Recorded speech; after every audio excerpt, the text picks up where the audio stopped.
Your longboat pitches wildly as you row through jagged reefs toward the treacherous sands of Shipwreck Shoals. Waves crash around you as Elara shouts to brace the oars. What do you do?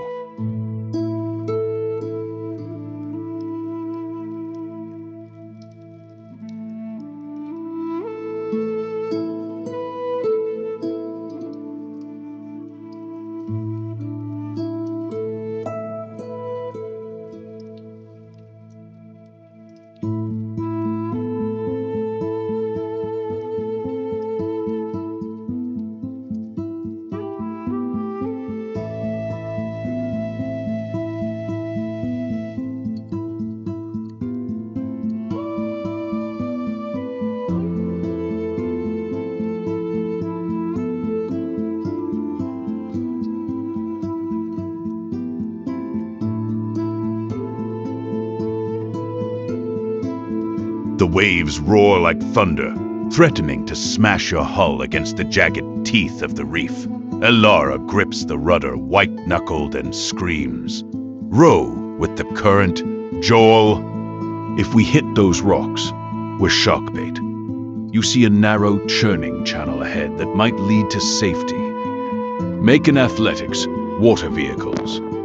Check to navigate the boat through the surf.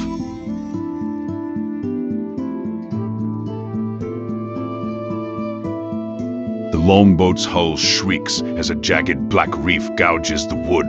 You are thrown violently as the boat tilts, dumping your heavy crates into the churning, chest-deep quicksand of a tide pool. Elara wipes salt from her eyes, gasping. The supplies are sinking. Do we save the gear, or leave it and get to high ground before the tide turns?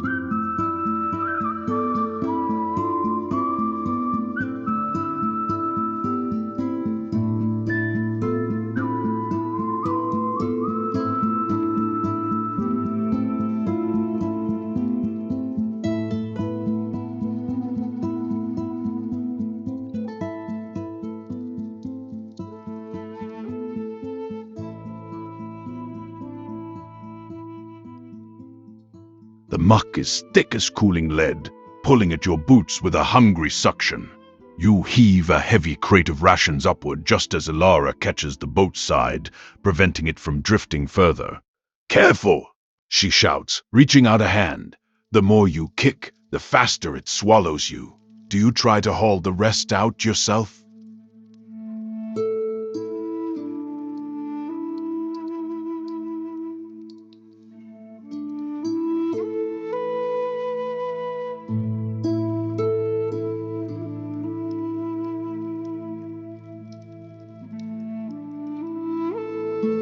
Elara throws a weighted coil of hempen rope with practiced ease. Don't just stand there sinking. Grab hold and lean back.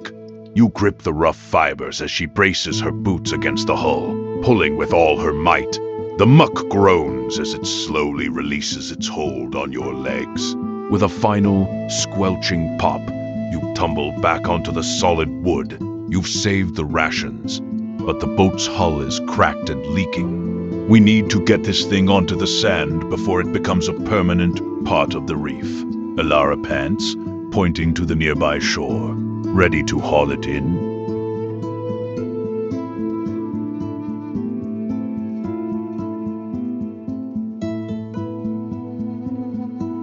With a synchronized grunt of effort, you and Elara heave the leaking boat upward. The hull scrapes against the grit and shells, finally settling onto the dry black sand of Shipwreck Shoals. Elara wipes grease and salt from her forehead, staring toward the dark wall of vines. We made it, but Thorn's tracks are already fresh. We need to move. Are you ready to push into the jungle?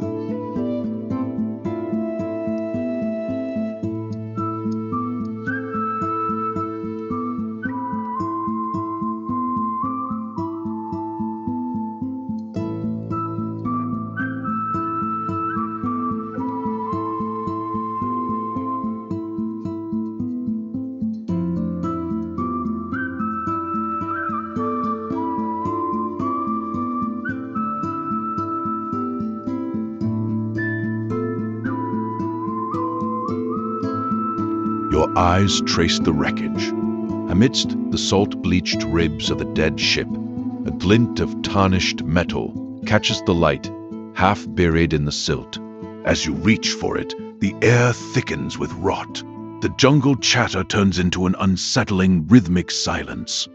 Ahead, the ground turns into treacherous black muck, hidden by rotting ferns. Careful, Elara warns, her hand on her blade. The tree line is wired with more than just thorns. Make a survival check to chart a safe path through the hidden traps. The mud yields a tarnished gold figurine, the Sunfire idol. Elara's eyes widen. The legend is real, stow it quickly, Joel. If Thorn's men see that, they'll hunt us like dogs. You look up to see a web of tripwires hidden under razor-sharp ferns. We could disarm these to make our own path easier, Elara suggests, or leave them live to slow down Thorn's crew. What's your call?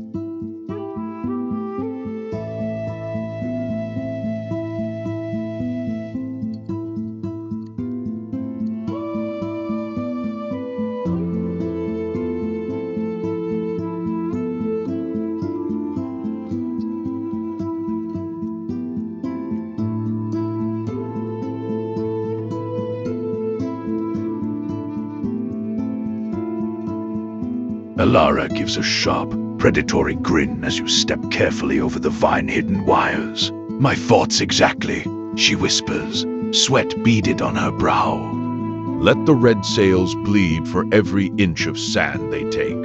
You press deeper into the Viper's tray line. The oppressive humidity clings to your lungs like a wet shroud, and the rhythmic clicking of unseen insects grows louder.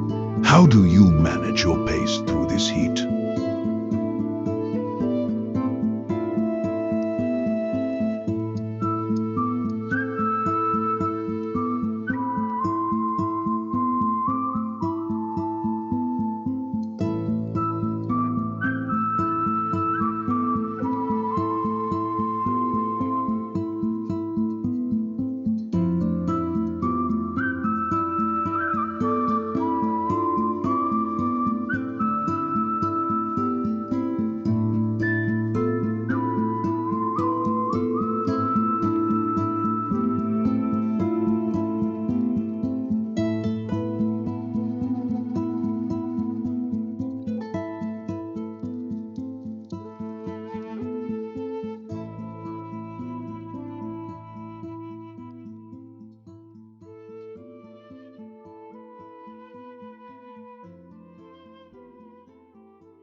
That's it.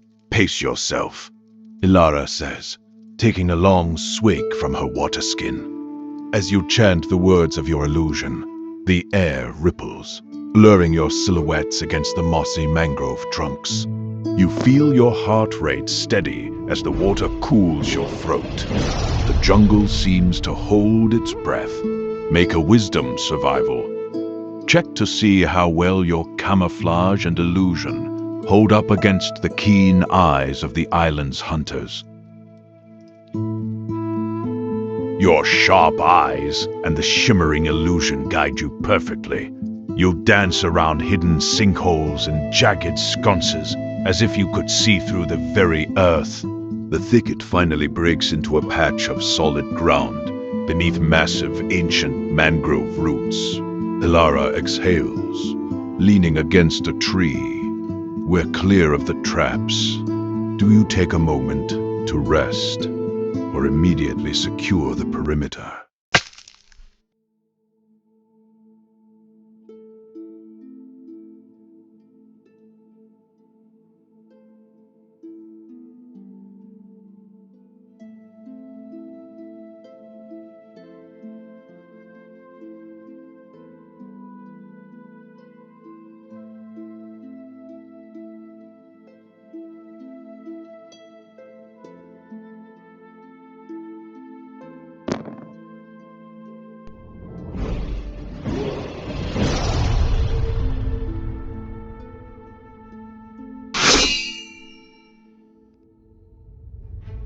Your blade flashes, catching the descending goblin across its chest. It shrieks, tumbling into the muck with a wet thud. Elara spins, parrying a jagged knife from the second attacker. They aren't alone. She warns, kicking her foe back. The wounded goblin scrambles up, hissing through broken teeth as it lunges at your legs with a rusted blade.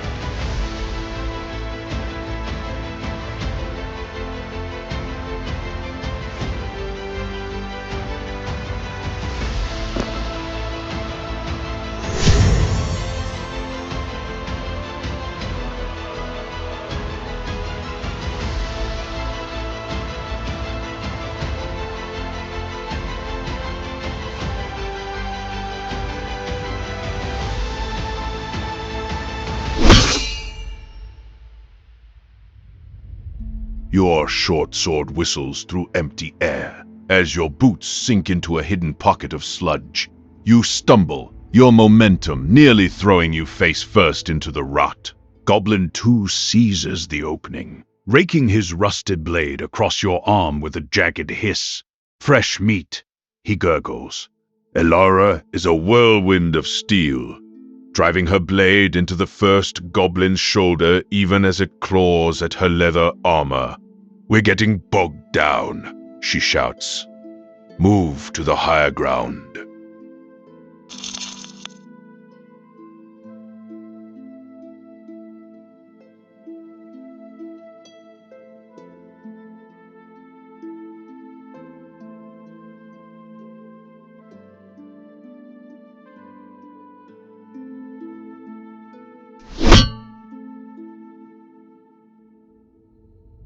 Joel pulls out a wooden whistle and blows a piercing note. A silver-furred forest wolf bursts from the ferns, pinning the wounded goblin to the muck. Elara seizes the opening, finishing it with a quick rapier thrust.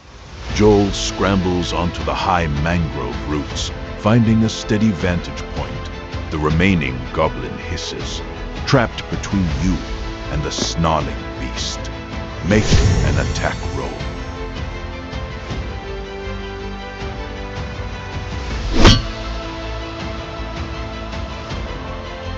The silver-furred wolf snaps its jaws inches from the goblin's throat, forcing the creature to stumble backward into the sucking mud. Elara uses the distraction to regain her footing, her eyes locked on the cornered scout. "The beast has him pinned," she cries over the snarling. "Finish this, Joel, before his screams bring the rest of the pack down on us." The goblin is trapped against the roots, shrieking in terror as the wolf lunges. How do you deliver the final blow?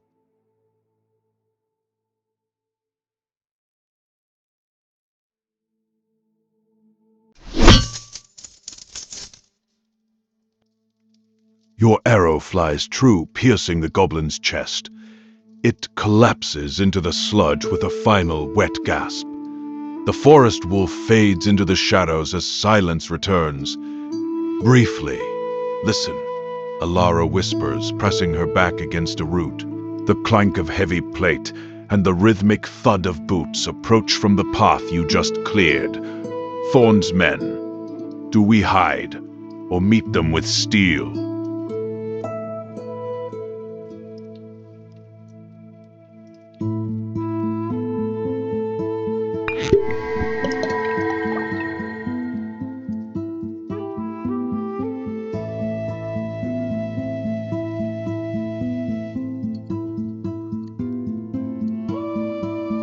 The heavy brush provides cover, but the armored pirate stops exactly where the goblins fell.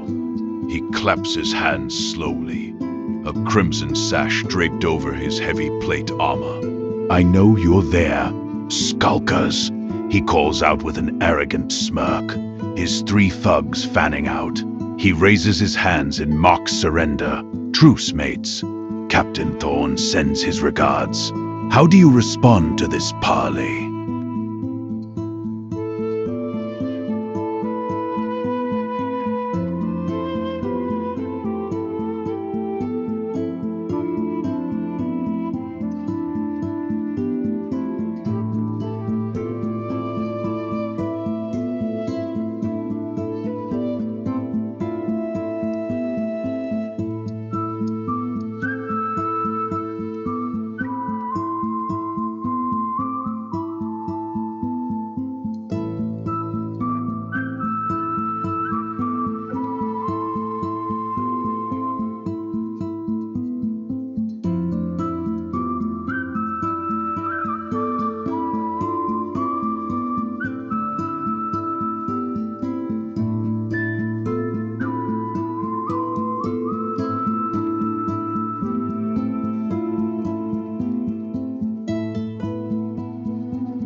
Joel, you step into the ancient mangrove, your body merging with the bark before you reappear instantly behind the pirate. He nearly jumps out of his armor. God's blood, you've got tricks, he spits, hiding his shock behind a smear. He tosses a heavy pouch of coins at your feet. Thorn says you're miles behind. Take the gold and go home. Make an insight check to see if he's lying.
The arrow thuds into the pirate's heavy leather boot, pinning it to a thick mangrove root. He howls in rage, reaching for his cutlass, but his thugs hesitate as you and Elara vanish into the shifting shadows. You'll pay for that, Ranger, he roars, hacking his foot free. Thorn will have your head on a spike. Elara laughs breathlessly beside you. We scramble through the undergrowth, the pirate's curses fading into the humid air. After a mile of hard sprinting, Elara signals a stop. She leans against a fern, looking at you with newfound respect. You've got a mean streak, Joel. I like that. Thorn won't forget that arrow, but I won't forget that you got us out. I'm with you to the end. The path to the temple lies open. End of skein.